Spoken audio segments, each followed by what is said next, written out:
काम हो गया? हाँ हो गया। अकरम को बुला के फाइल दे दी है, वो हमीद को दफ्तर बुला लेगा या उसके घर चला जाएगा। चले शुक्र। वाह क्या इत्मीनान और सुकून है। बेटे को अजाब में डालकर कितने इत्मीनान और सुकून से बैठे हुए हैं आप। तुम यहाँ क्यों आए हो? जब आपने हमें इस घर से निकाला था ना अब्बा जी, तो मैं सोच के निकली थी कि इस घर में कभी दोबारा कदम नहीं रखूंगी। लेकिन अपनी जगह छोड़ना और अपना हक छोड़ना बेवकूफ़ी होती है। इसलिए मुझे मेरा, अपने बच्चों का और अपने शौहर का हक चाहिए। पैसा कमाए मेरा शौहर और कब्जा करें आप, ये सिखाती हैं आपकी नमाज और रोजे आपको? तमीज से बात करो। बाप जैसे ससुर से बात कर रही हो। और तुम्हारा शौहर बाद में था, पहले हमारा बेटा था। तमीज बाप ही समझती थी मैं इतने अरसे तक इनको। लेकिन ये तो बाप कहलाने के लायक ही नहीं है। ये तो घास से बैठ डाकू है। जिन्हों बकवास बंद करो, शर्म नहीं आती तुम्हें? अब्बा जी कहती थी इन्हें। और अरे जब वो बाप बन के नहीं दिखा रहे तो मैं इन्हें अब्बा जी क्या समझूं? हमीद इतना परेशान है, रात को उनकी नींद पूरी नहीं होती, ठीक तरह से वो खाना नहीं खा रहे। अगर उन्हें हार्ट अटैक वगैरह कुछ भी हुआ ना तो उसके जिम्मेदार आप दोनों होंगे। अल्लाह ना करे जो मुंह में हरा बके चली जा रही हो। बताए ना इसे। इनके लिए तुम अफसरदा थी, इनके लिए रो रही थी। इनके दिलों में जितना जहर भरा हुआ है ना, मुझे बहुत पहले से निकाल देना चाहिए था। जाओ यहाँ से। मैं अपने शौहर का जायज हक लिए बिना अब यहाँ से नहीं जाऊंगी। साथ रहो, मिलके रहो, मोहब्बत होती है, बरकत होती है। नहीं चाहिए मुझे, नहीं रहना था मुझे। ना मोहब्बत चाहिए, ना बरकत चाहिए, पैसा चाहिए जिसपे आप लोगों ने नाजायज कब्जा किया हुआ है।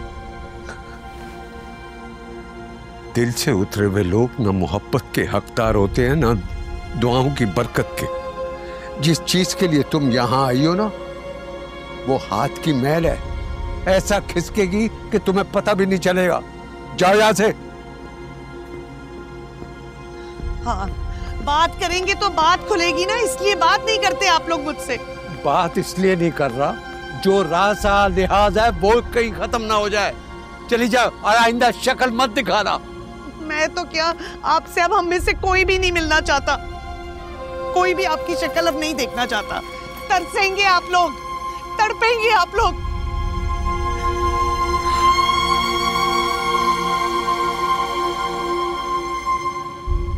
ऐसी दुखी शक्ल तुम्हारी माँ ने बनाई हुई थी कि वो रिटायर नहीं हुई, बल्कि डॉक्टर ने बेटा मुझे जवाब दे दिया।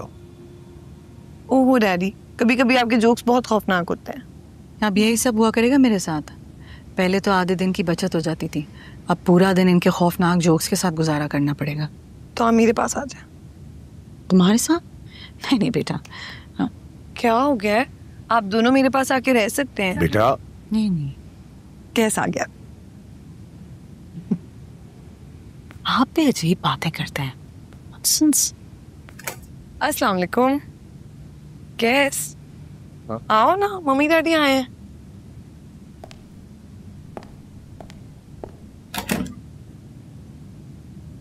वालेकुम अस्सलाम। क्या बेटा? आप कैसे हैं? ठीक हैं? बिल्कुल बिल्कुल खैरियत से। वालेकुम आंटी, क्या हाल है? वालेकुम अस्सलाम। हाउ आर यू बेटा? I am good.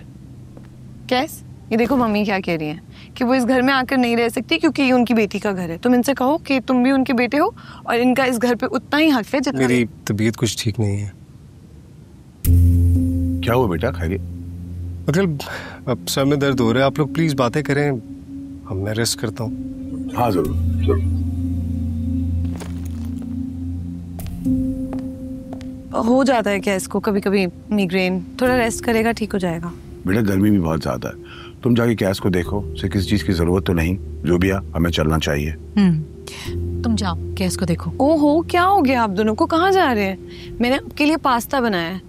बेटा हम पास्ता बाद में खा लेंगे। चल यार डैडी थोड़ी देर कुछ तो नहीं रुके। होता, कुछ नहीं होता। चल असल में थोड़ी देर बैठ जाए, पास्ता खाते हैं, फिर उसके बाद आप लोग चले खाते जाएंगे। रहेंगे, तुम्हारा घर है, आते रहेंगे, खाते रहेंगे।